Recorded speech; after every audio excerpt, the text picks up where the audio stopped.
Hey everybody, welcome back. Another episode of Why Do You Choose to Call Bolivar Home? And we've had a good time being able to interview several different people throughout the community. And today is just we are par for the course. We are knocking out these cornerstones of the community with Bolivar. Again, I'm Matt Griswold, agent with Neighborhood Real Estate. Today, next to me, I have Jerald Andrews. Jerald Andrews, and I've learned this by doing this. I hate to introduce you and say, introduce yourself. So what I'm going to do, this is Jerald Andrews, a face that's common to a lot of people, but maybe tell us a little bit about yourself. Sure. Be glad to. Delighted to be here today. Thanks for inviting me to do this. Always look forward to telling about where I live. Yeah. I've had the privilege of traveling a lot of places, spent a lot of time on the road, but can't think of anywhere I'd rather be than back in Bolivar. Yeah. I find that time and time again. I was born during the Korean War at Fort Hood, Texas. My dad was from halfway. My mother had graduated from Bolivar, and so when the war was over, they came back to Polk County and grew up about 5 miles west of here on a farm that I still own today, and I don't get out there as often as I'd like. Yeah, that's home. That's yeah, where I grew up. Went through Bolivar schools, and we actually lived right in the corner of the Fairplay School District.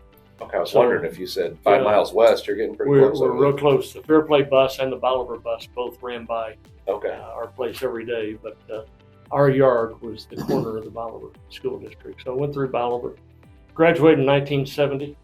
A couple of things were happening at that time. Yeah. Pretty well got drafted, where you joined the service. Yeah. And I joined the Air Force Reserves. Okay. It was in Richards Gebaur Air Force Base in Kansas City, or actually in Belton, Missouri. And it's no longer there, but was fortunate to get in. There had been a few people in Bolivar that had been members of that reserve unit, and I knew of it, and it just seemed like the right thing for me to do. I wasn't ready to go to college. I tell people that, and they laugh at me. Yeah. But I was not ready. I'd spent high school chasing girls and playing ball, and I guess I went to class. Don't really remember much about it. Right. But I was. For some people's college career, that was perfect training. There was, yeah. You were just getting ready for that. That's true. But served a year of active duty, and then 5.5 years of active reserve status. What was your job? I worked on a flight line, and when I went into that unit, we had C-124 cargo planes, which were from World War II. Wow. And they were predominantly used to transfer cargo across the United States. But while I was there, while I served the full 6 years, the C-130s were coming out of Vietnam. They had primarily been used as gunships in Vietnam, and they carried a lot of cargo too. C-130, the rear end opened up on it. So you could literally land, unload a Jeep, load a cargo, and never stop. And you just take right off again. Wow. And that's primarily, I worked as a load master on those planes, and great experience for me. Yeah. And it was so good that I spent a year away from college.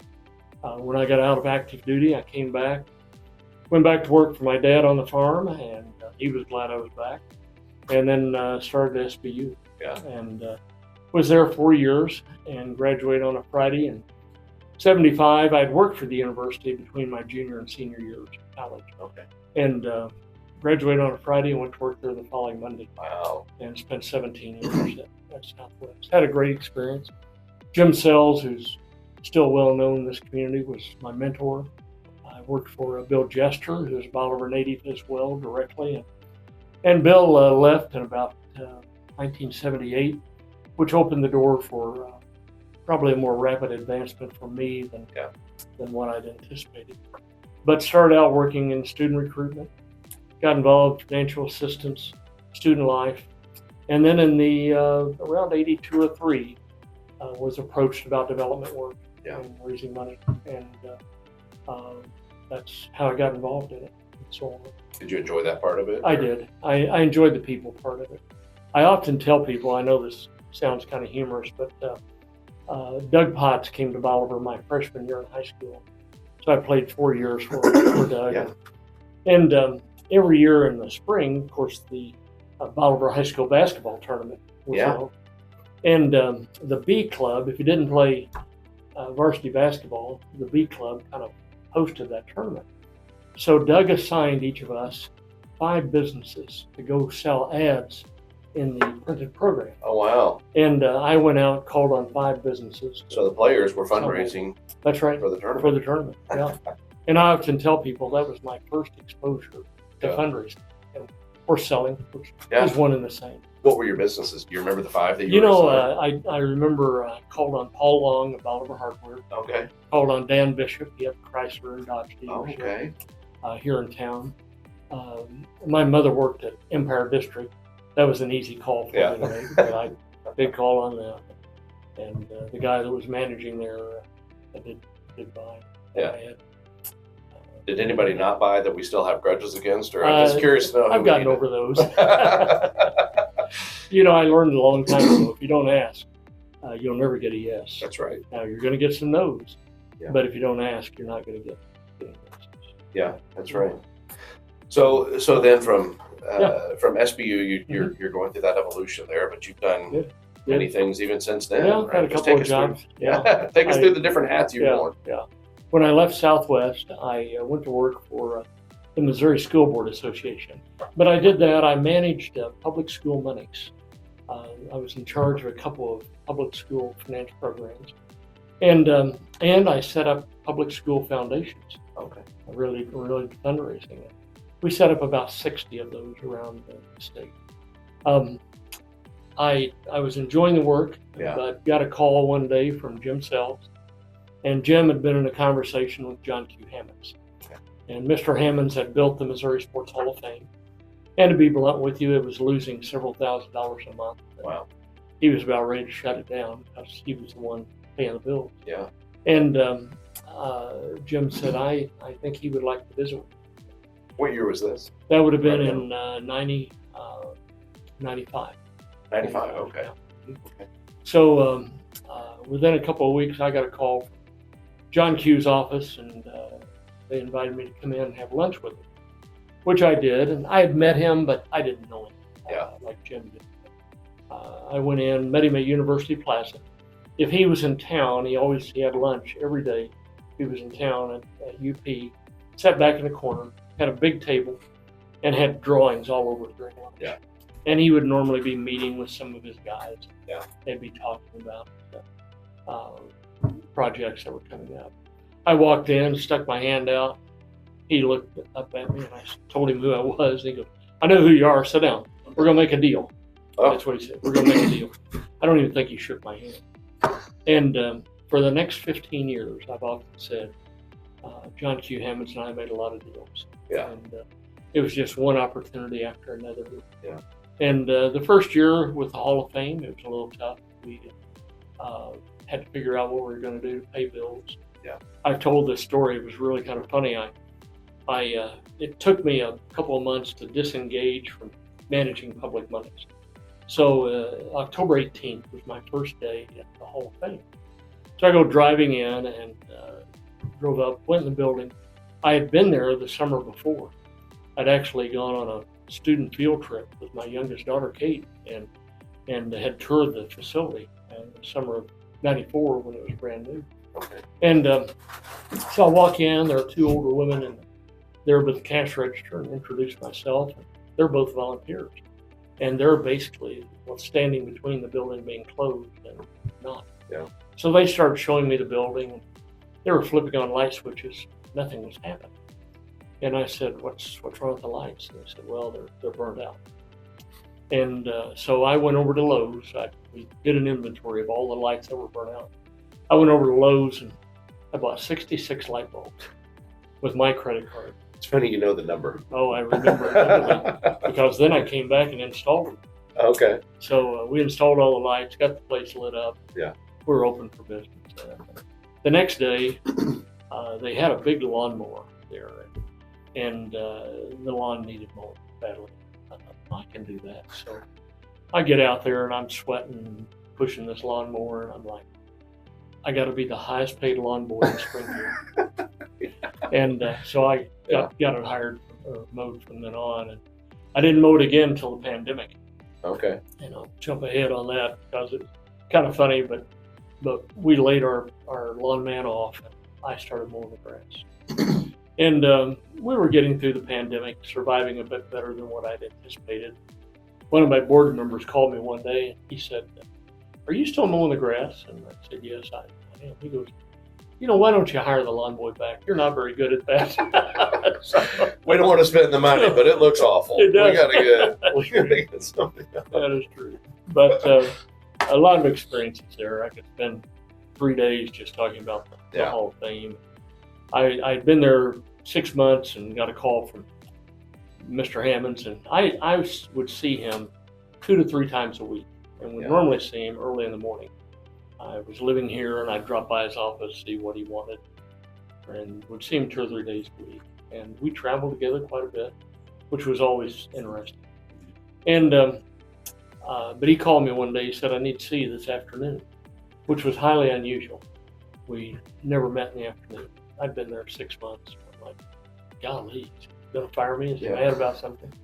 And I go in, and we start visiting, and he had his administrative assistant, his treasurer, and he had the person there that was running the Price Cutter Charity Championship, the PGA event. Yeah.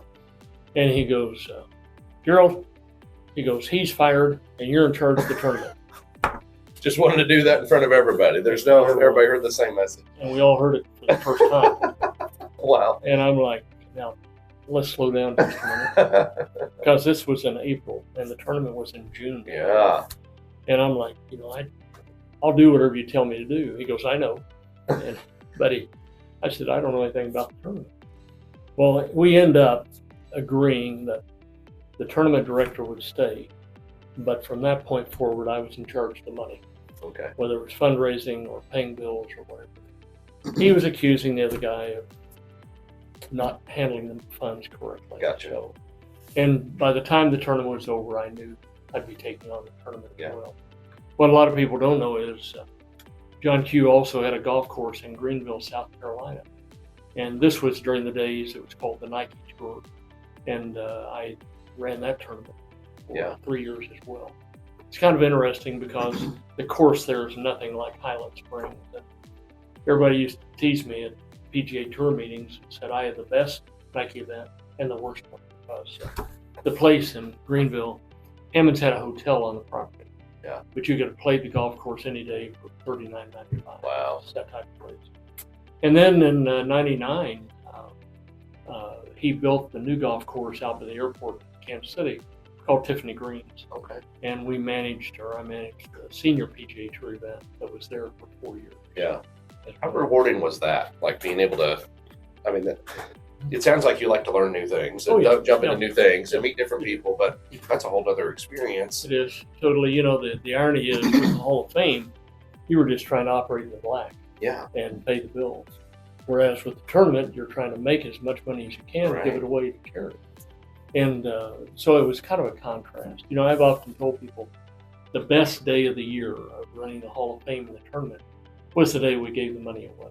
Yeah. And we had a lot of neat experiences.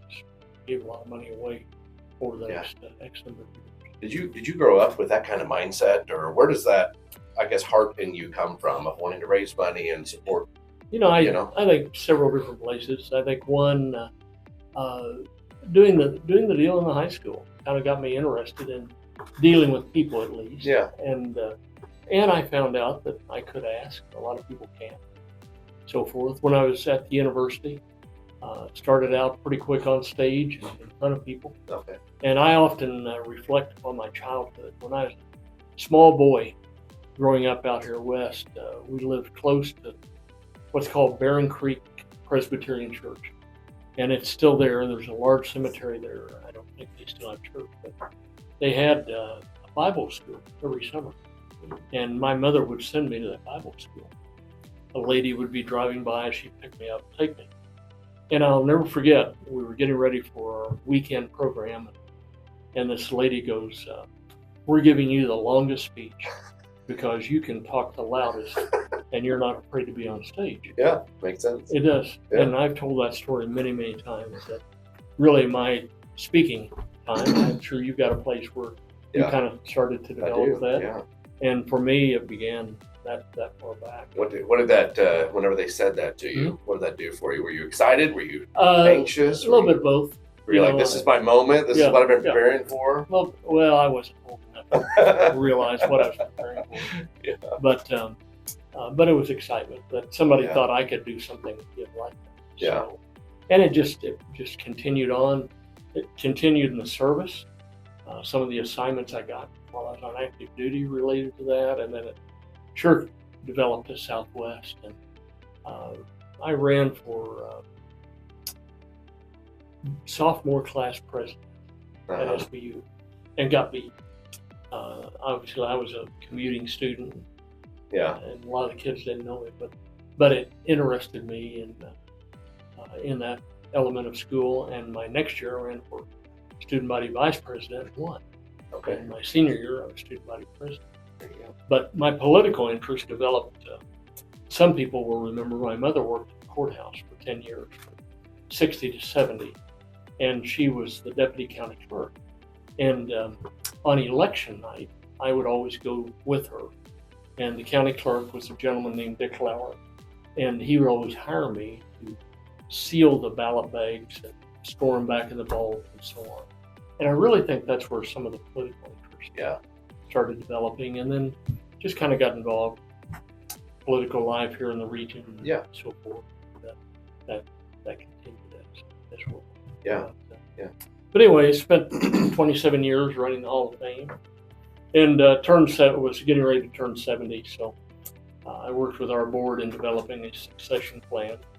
And I turned 70 July 26th of 22, and the tournament was that same week.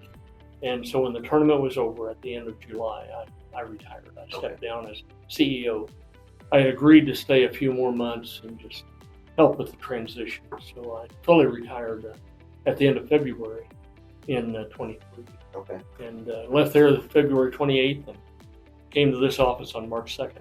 Okay. I took a day off. And this office, we're at CMH right now, for those that are, and I'd say a lot of the community, this can maybe be a springboard in the next phase here, but a lot of the community maybe has driven by and seen the new expansion, and CMH maybe has been an integral part of not only the community, but the families that are in the community as well. So maybe talk about what your role is here and why you enjoy that. Yeah, great. CMH had never had a broad-based fundraising program. And obviously they were involved in building a significant building out here, and we'll talk more about that. But I was approached about trying to create additional awareness and to raise some money in our 8-county hospital district that we are obviously the hub of here. And I never intended just to go home, but that sounded exciting to me, and so I agreed to do that, and have been involved in, once again, making a lot of appearances on the Kiwanis Club today, and we'll make a presentation there about the building. A lot of people knew there was a building taking place or going to, but they didn't really have much depth about it. I've always had an interest in CMH.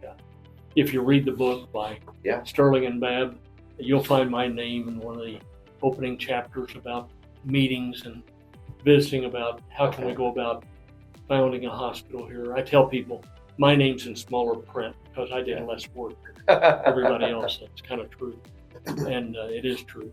But I'd always had an interest. I sat out here the day the ribbon was cut and toured the hospital the day before it opened. And it was about 40,000 square feet at that time. Today, this primary building is 111,000 square feet of space. And we're adding 117,000 square feet of space. So it's kind of more than double the size. Well, it was time, for sure. The capacity was unreal. You know, I think part of the irony of this is that, of course, Don Babb served as CEO for 38 years, I believe. And Don had been working on a development program here for the last 20 years. Okay. They'd get up to the door and think, well, is that really what we want to do? And then they'd kind of take a different approach. But when I came, the approach was I'm going to say 90% in place. They had decided this is where we're going to build the building. This is the layout of the building. and they were preparing to make that all public. So I got here just at the right time. Wow. One of the first things I was involved in was they invited me to coordinate and plan the groundbreaking ceremony. And I like synergy, so the old hospital was the opening ceremony was on September 28th. So if you look back, we broke ground on the new hospital on September 28th of 23. Okay. And so since that time, I've primarily been involved working with a steering committee of area people, some employees, some not, in going out and making calls on individuals. And people say, "Were you trying to raise $100 million?" No, we're not doing that. We're trying to raise $6 to $8 million to make sure we've got the latest in technology and equipment in building opens. The total project, the building cost is around $84 million. USDA loaned us $67 million for 35 years at a very favorable interest rate. Great. Some of the area financial institutions bought bonds to cover the rest of the real building cost. And, with a normal contingency, the total project ended up being about $100 million. So, but it's going well. It's on time. It's anticipated opening. We anticipate part of it opening in December, December. Okay. The new hospital, and then the remainder of it opening in spring of 26. And then there'll be a renovation of about 25,000 square feet of this old building. Wow. And that will take most of 26. It's going to be a whole new place. It will be. It really will. Several areas of expansion in the older building that people will be as excited about as seeing the new building. Yeah. It's cardiology is expanding. There'll be a fourth operating room, which is drastically needed. Yes. There'll be a chapel meditation room here in this building. All the pharmacy is being combined with the hospital and clinics that CMH serves. All the labs are being combined. I think right now we're drawing blood at 4 or 5 different places. Yeah. And all that'll be done at one venue, or the testing will be done at one venue. That'll be helpful as well. Just several things like that will really impact the care that we are able to provide. And of course, the new building is just over the top.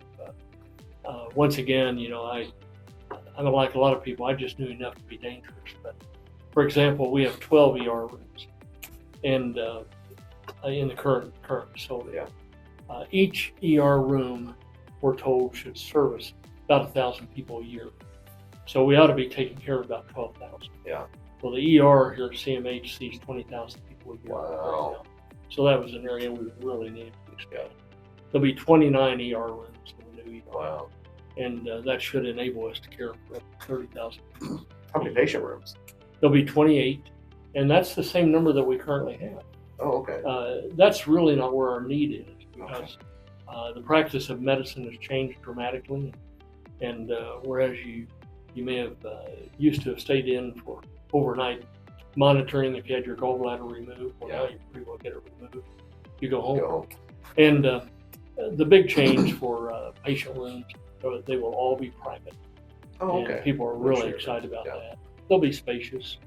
So if you do have a 2, 3, 4 night stay, your family can come visit you, be a lot more comfortable. Yeah. What they are. Yeah. Let me ask you this. Talk about your family. Sure. Of course, your wife is a business owner and has been for quite a while as well, and you maybe both have that same entrepreneurial spirit there. But maybe talk about your family and how Bolivar's been for your family. We'd love to. Guyana's from Sedalia. Her parents were business owners. Her dad founded Interstate Studios in 1928. Wow. So it's nearly 100 years old. Yeah. And her brother ran it after Dad passed, and I have a nephew that's running it today, actually. Wow. Some other family members still involved. Guyana grew up there, went to SBU, that's where we met. Yeah.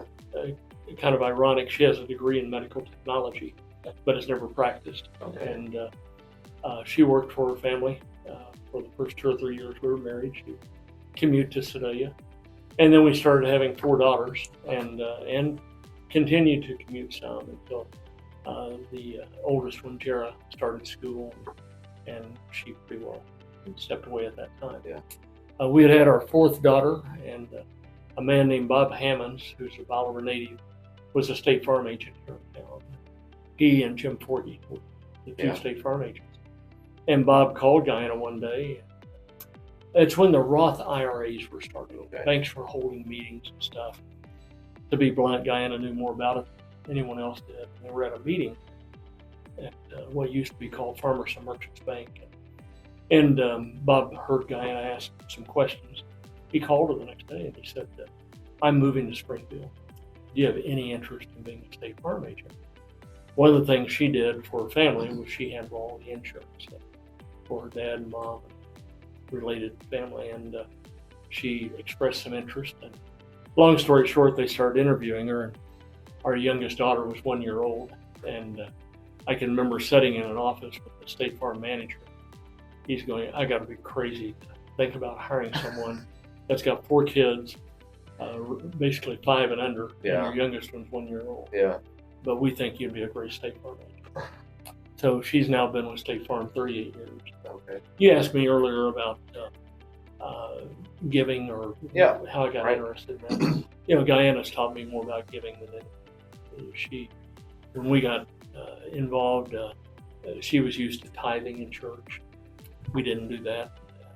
Gave what we thought the church needed. Yeah. But she was very interested in that.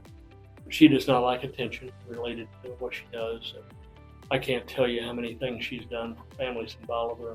No one knows because she didn't want the recognition for it. But she probably taught me more about giving than anyone else. We do have 4 daughters. 3 of them live here. The 4th one would give anything if she could live here. You know, all of them couldn't wait to go away to school. Yeah. And then they couldn't wait to get back. Yeah. Jerald lives here in Bolivar. Her husband's an attorney. Practices here in town, and she works in Springfield now. And she went to Vanderbilt and Butler School. Joy works for CMH and has now for several years. We kid Joy a lot because she was with Mercy after getting a BSN degree, Southwest and Mercy, and she worked in urgent care for 13 years for Mercy. Got tired of the nighttime and weekend work, and she applied for a job at Mercy in infectious disease. So she applied for this job and got it. And about 2 months later, the Ebola crisis hit. Oh, wow. So she was kind of the guinea pig related to the Ebola crisis. Well, then a few years later, she was approached by CMH about coming here and working infectious disease. Okay. And she applied for the job. It got her off the highway. She came here, and she hadn't been here 6 months until the pandemic hit. So we've told her, you can't go anywhere else. It's chasing her. Yeah, you're not going to get another job. But, and then Mary teaches at Drury. She gets a lot of hype out of telling people she's Dr. Mary. Yeah. Mary Blair, or Andrews Blair Martin. And, but she doesn't want to check your blood pressure or anything. She teaches accounting and has really done a great job. Yeah, Mary, or Joel, I guess Mary affectionately refers to you as the MIC on Facebook. Oh, they all call me Mick. Mick, okay, the man in charge, is that right? Oh, no, it's just, it's a takeoff of Disney World. It's sure not the man in charge. Oh, well, that's how I read it. I didn't know. You have 4 daughters. I'm not in charge. You're not in charge of anything. Yeah. And then Kate lives in Jeffersonville, Indiana, which is right on the Kentucky line. And her husband pastors a church in Louisville, and she's got a degree in occupational therapy, master's in OT. But they have 2 children, and decided that she would stay at home while the kids before they went to school. And now they're in school, and she developed a travel agency a few years ago that specializes in Disney trips. She's done real well with that. But last year she started coaching volleyball, and then this year she is the assistant AD of the school where her kids go to school, and is really enjoying that. Good.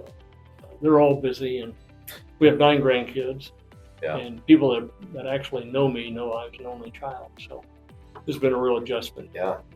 Yeah. No, I mentioned social media earlier, but I see you on social media quite a bit with the grandkids, and it seems like they're a big being present and in their life. Seems like family is.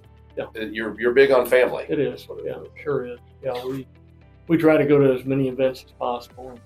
Last week we were at soccer Monday, the first track meet for the middle school Tuesday, a concert Thursday, and there's always something going on, which I love. Yeah.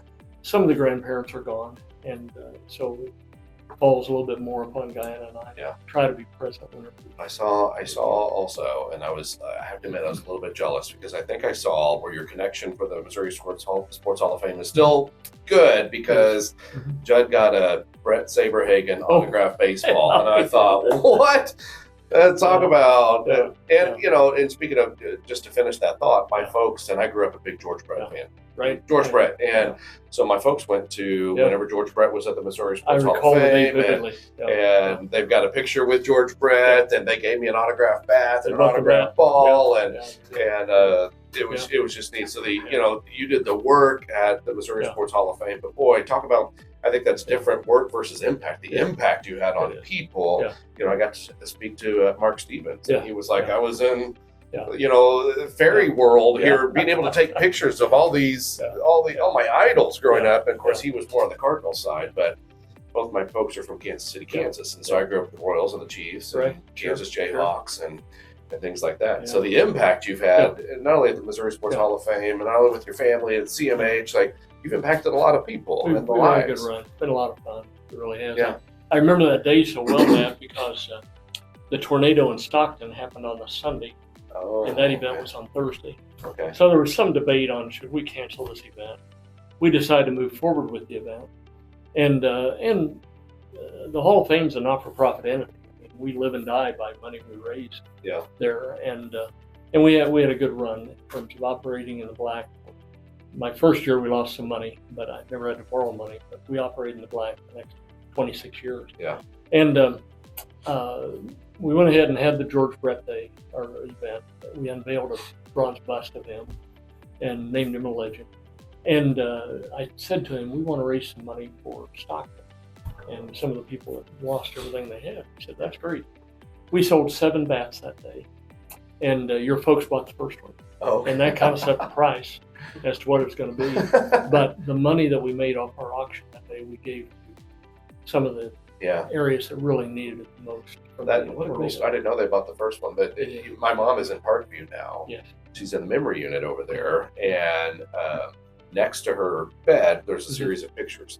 And one of the pictures is George Brett and my mom and dad right there. And Mom could have had Dad in the picture or not. She was all about George Brett, right? Scoot over, Greg. Let us have this moment here. But I grew up with that. Of course, she got into collecting baseball cards with me, and she got a George Brett autograph rookie card. And so, thank you for that. Well, thanks for providing that moment for our family.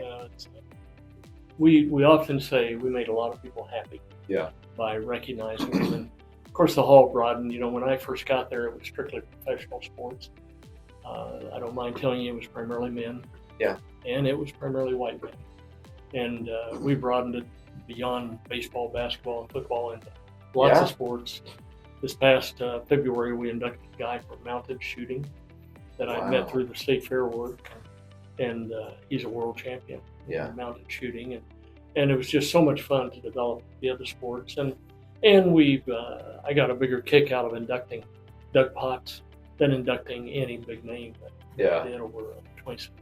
But, it was a lot of fun, and I'm doing about 10 hours a week consulting with them. Okay. I was asked to come back last November, and agreed to work part-time for a while, and did, and they've hired a new guy now, and he's doing a great job. And I'm supposed to work through the tournament this summer, just on a very limited basis. But I enjoy it. I still get a kick out of it. But I'm actually cleaning my memorabilia out right now. I mean, we moved it from the Hall of Fame to my barn. And I've never had an office in my home.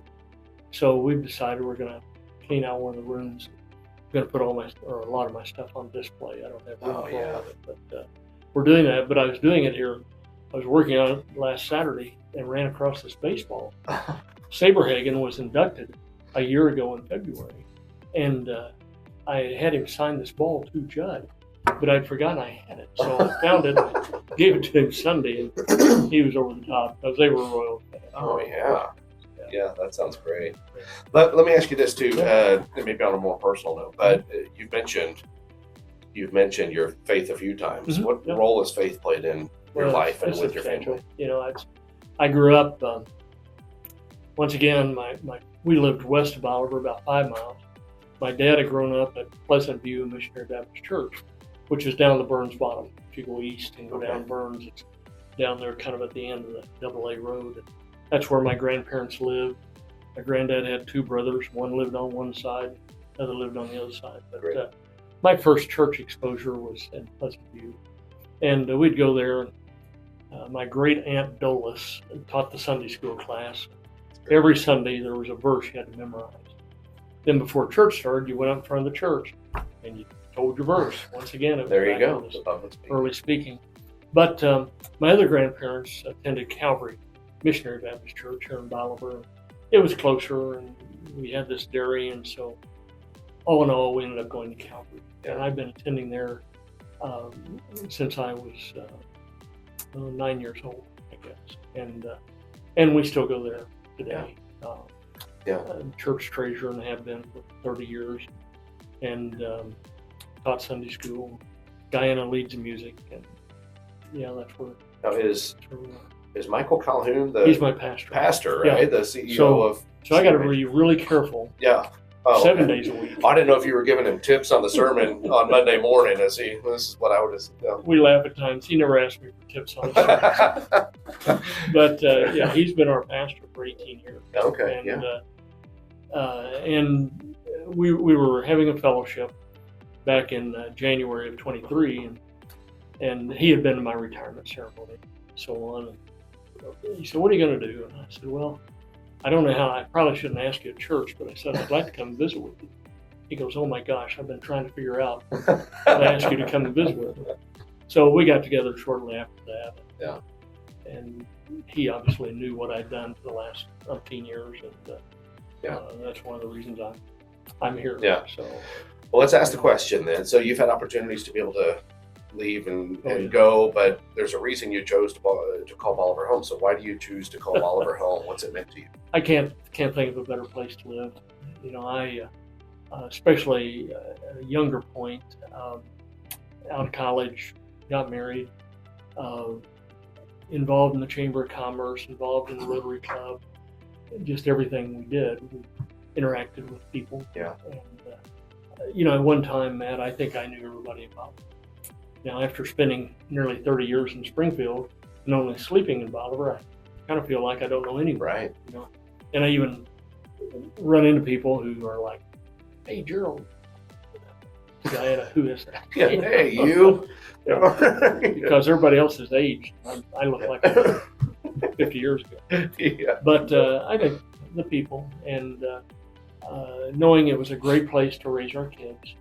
And now I see my kids raising their kids here. Yeah. And I'm not going to say there are times when you think, well, it would have been fun to have done this or that. And there were opportunities along the way. Yeah.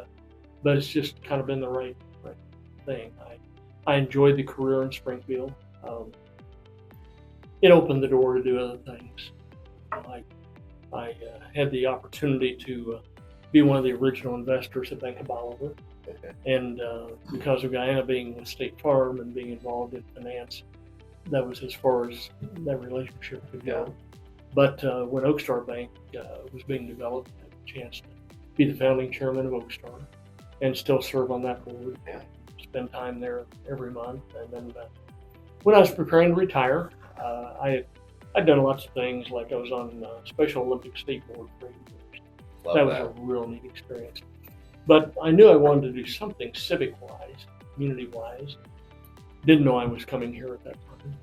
And Guyana and I had been to Springfield for a Christmas party and came back and stopped out at Tractor Supply. Walk around the corner. I walk into a guy, and he's got on a hoodie and a cap. Look up, and it's Mike Parsons. I was going to say, I bet it was Mike Parsons. And I'm like, hey, Mike. He goes, what are you doing out here? And I said, Yeah. Probably the same thing you are. I'm looking for flashlights. Yeah. Stocking stuff. So we chatted for a few minutes. He said, what are you going to do when you retire? I said, well, I'm going to do something. I'm looking for something. Yeah. He said, where'd you go to school? And I told him Southwest, Warrensburg, Arkansas. And he goes, well, that won't work. He said, I've got a position I need to fill, and but you got to be a graduate of a certain school. Good. I said, I'd sure like to do something. I said, I've been wanting to approach you, and I've even talked to Mike Stevens about a state appointment. Yeah. He goes, what about the state fair? And I said, oh my gosh, that would take me totally back to my roots. Guyana's from Sedalia. Okay. I'd love to be on the state fair commission. The more I read about it, the more excited I got. So sure enough, he appointed me to the state fair commission. And that takes a couple of days every month. In the summer, you do spend all 11 days at the state fair in the heat, so on. But I was appointed by Mike, I should say by Governor Parson, and was approved by the Senate. And so I've now been doing that for 2 years. I really enjoy that. Yeah. So it sounds like you've really slowed down in this retirement. Is that right? You hear that a lot. It's like, man, I'm busier now in retirement. Well, that's true. You know, it's just some of the things don't pay. You can edit this part up, so I'll chime in. The concert we went to, the Lainey Wilson concert. Yeah. That's where our tickets came from. So they were great seats right there. Matt and his wife. Well, you were in. Was he with you? Yeah. He's been with us at the concert. You were down on the ground. We were like 2 rows back. So.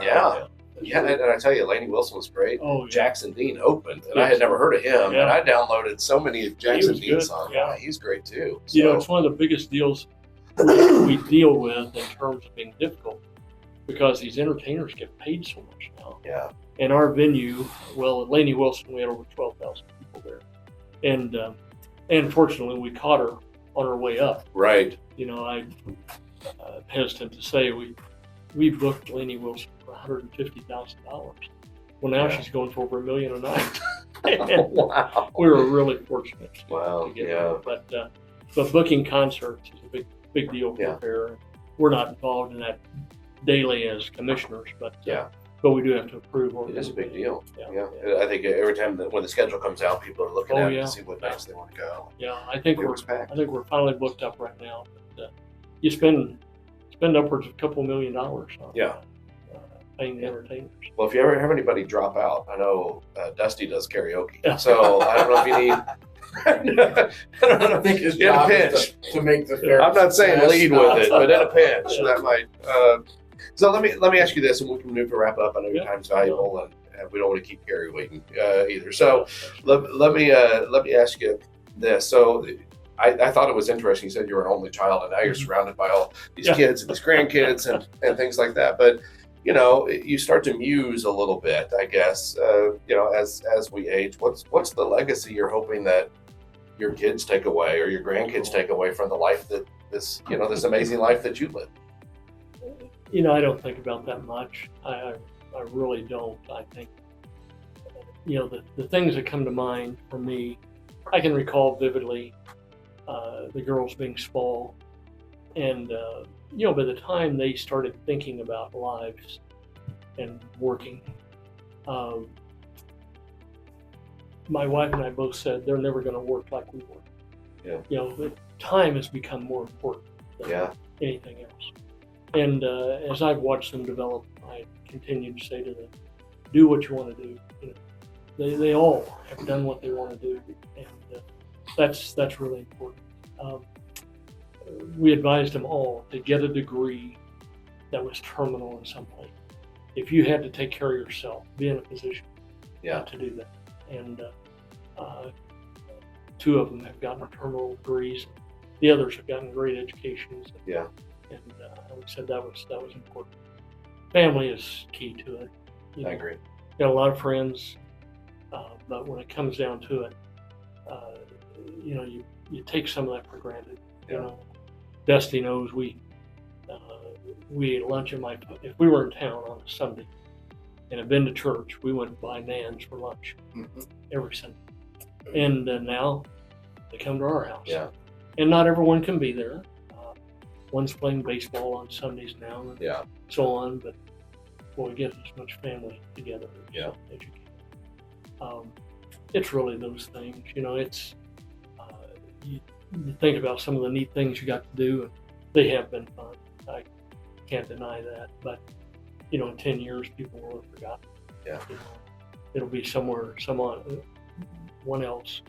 I will never forget one of the last times Stan Musial was at the Hall of Fame. He and Bob Bragg came. They're both members of Cooperstown, and Bragg, of course, was the beat writer for the Cardinals for 40 years in St. Louis. And I can remember a time when Musial would come and people would just pound him for autographs.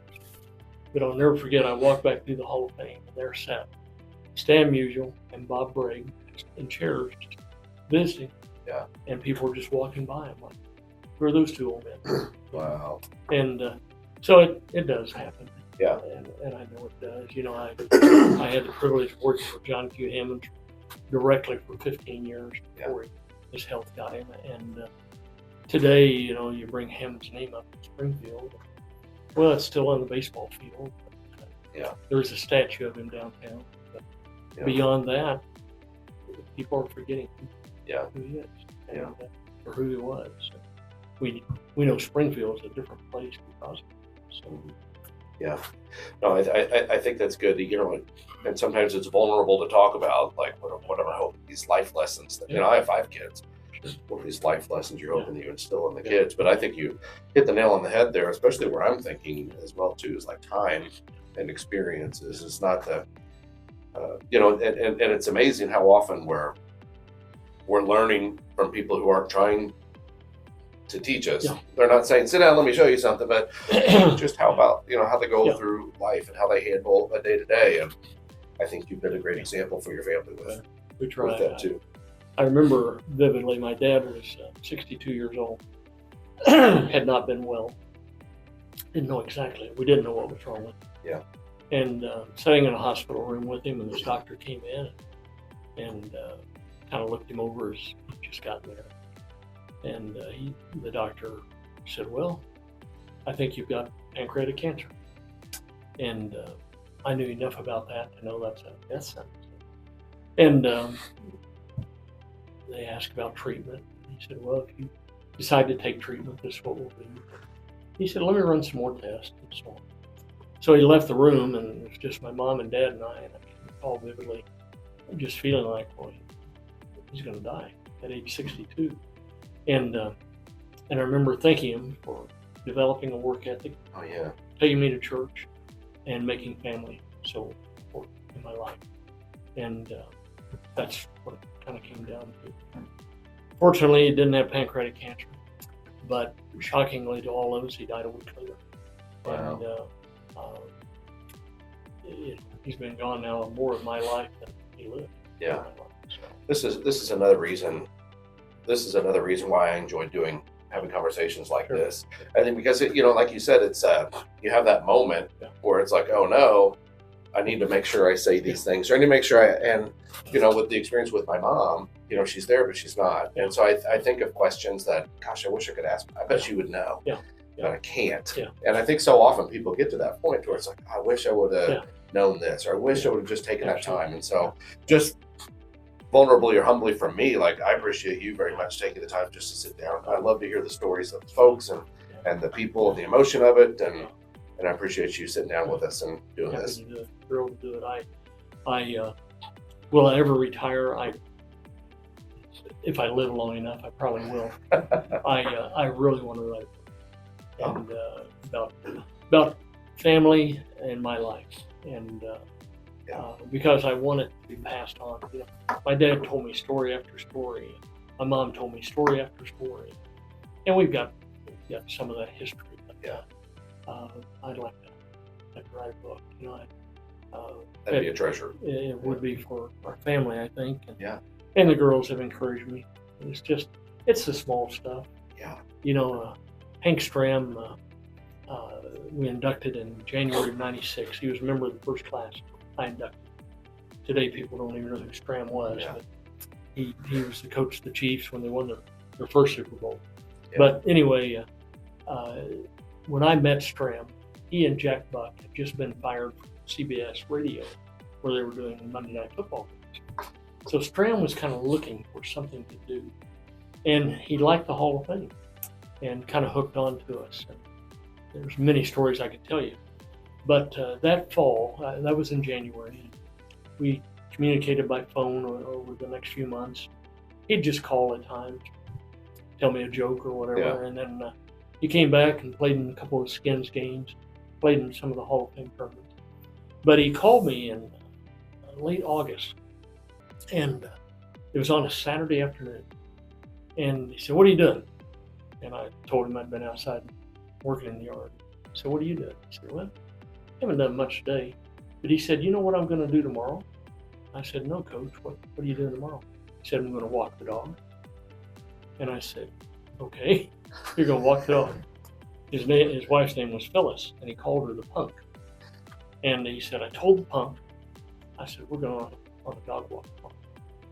He said, "Jerald, for the last 60 years, I've been playing, coaching, or broadcasting football. And tomorrow, we're going to walk the dog." That's what it's about. That's the good stuff. Oh, it is. That's the good stuff. But if I don't tell that story somewhere, that story's going to die. Yeah. You know? I love it. I'm glad you shared that. So it's just stuff like that. Yeah. I want to tell, the experiences with Sam Walton at SBU. Yeah. And just that kind of stuff. So Oh, that'd be great. I hope I live long enough to write it. I think, I personally feel, I hope you live, I hope you write it. 'Cause Yeah. I Stop suppose, this CMH stuff and start writing your book. No kidding. Yeah.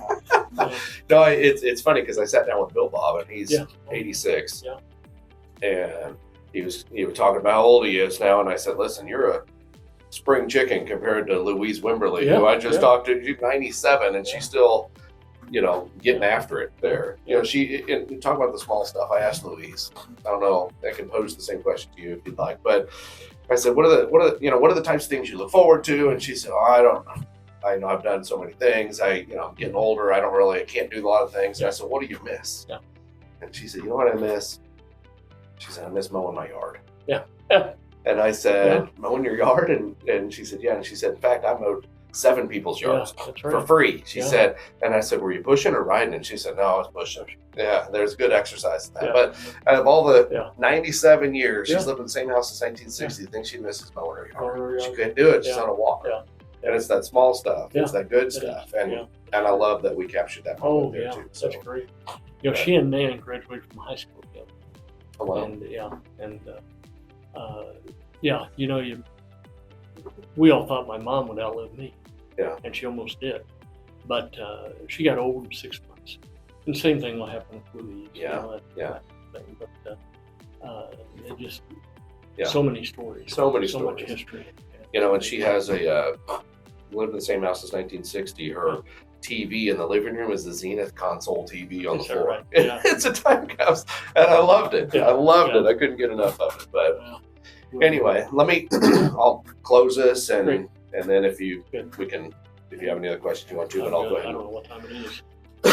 I've just talked. Yeah, no, that's good. 9:30. That's good. All right, so again, this has been Matt Griswold, Neighborhood Real Estate. Why do you choose to call Bolivar home? I've enjoyed the time. Of course, Jerald, thank you so much for your time Thank you. and the stories. And we've been speaking for, I don't know, an hour, but we can probably speak for a few days and not be able to capture everything. But anyway, if you're looking to buy or sell in Bolivar or Bolivar community, we keep hearing a consistent theme. It's the people, it's the community that draw people this way. And feel free to let me know. Give me a call. Till next time.